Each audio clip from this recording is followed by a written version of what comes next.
First on Fox 21 tonight, Tuesday marks 2 years since the Club Q shooting where 5 people lost their lives and 19 others were injured when a 22-year-old man opened fire inside the LGBTQ+ nightclub. Fox 21's Carolyn Felling shows us how the community is marking the day. Austin, a makeshift memorial stands outside of the Club Q nearly 2 years after the shooting. And today, hundreds of people gathered, lighting candles and leaving flowers at the memorial where 5 people were killed on November 19th of 2022. Many community members wearing all white as a symbol of mourning, purity, or rebirth. We know that they would be happy with what we've done and how far we've come with everything. Remembering Club Q nearly 2 years later, community members honor lives lost as they continue to heal.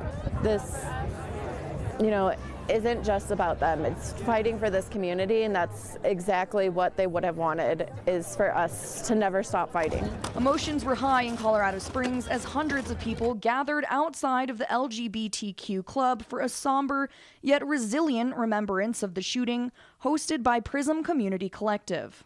Ashton is a survivor from the November 19th, 2022 shooting and says last year she spent the day with friends at a bar. I think that kind of spoke volumes for a lot of us because we were in a bar when we absolutely wanted to never be in a bar at that hour again. Nearly 2 years later, survivors say it never gets easier. Shed a few tears and was well taken care of by our bartender that night. But it was kind of a pushback.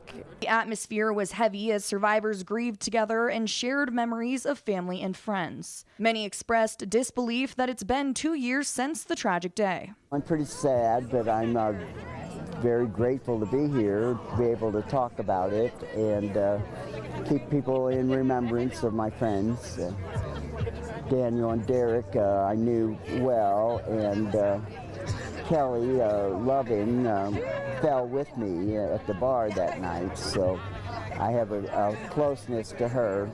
Edward Sanders was at the club that night wearing a red suit. I'm proud of the suit. It's a badge of honor. My wounds are a badge of honor. He says he is remembering the day by wearing the same red suit he wore that night. That night, basically, I bought the jacket for that event, and it's the only thing I remember from the ambulance ride was them apologizing for cutting it off of me and ruining my suit, but it was ruined anyway, so.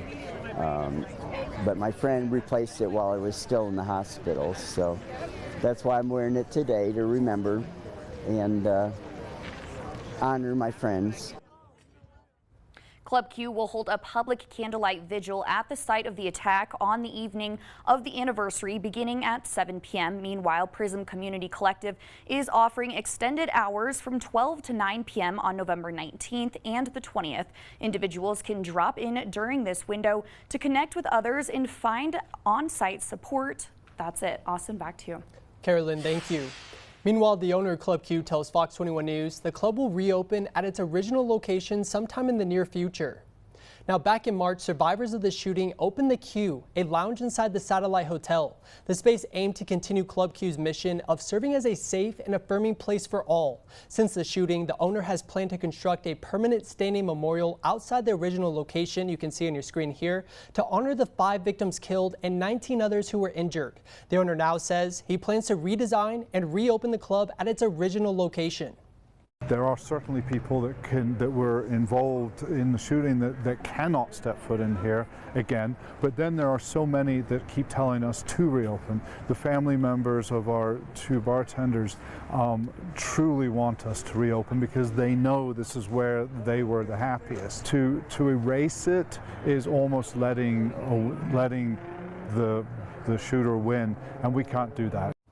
Now, it's not yet clear when Club Q will reopen, but some survivors we spoke to say they are not happy with the owner's decision.